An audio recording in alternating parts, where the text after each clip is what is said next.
ये तुम चूहे की तरह यहाँ से वहाँ क्या मंडला रही हो? एक बात बताओ, हम जब भी गाँव से आएंगे तुम्हारा मुंह इसी तरह का रहेगा? मेरा तो मुँह हमेशा से ही ऐसा है।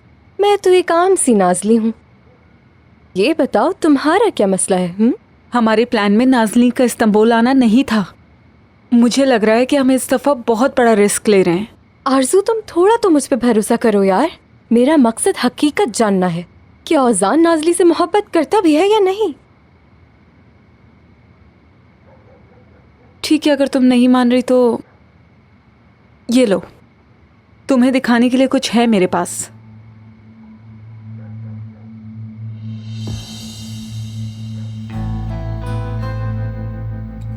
मुंह टूट जाए इसका, कमर टूट जाए इसकी, किसी बिल्डिंग के मलबे के नीचे आके मर जाइए।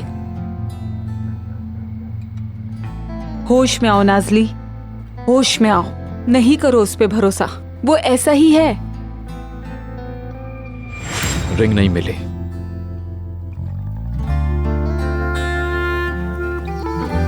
वो सिर्फ झूठ बोलता है और तुम उस पर फिर से यकीन करना चाहती हो।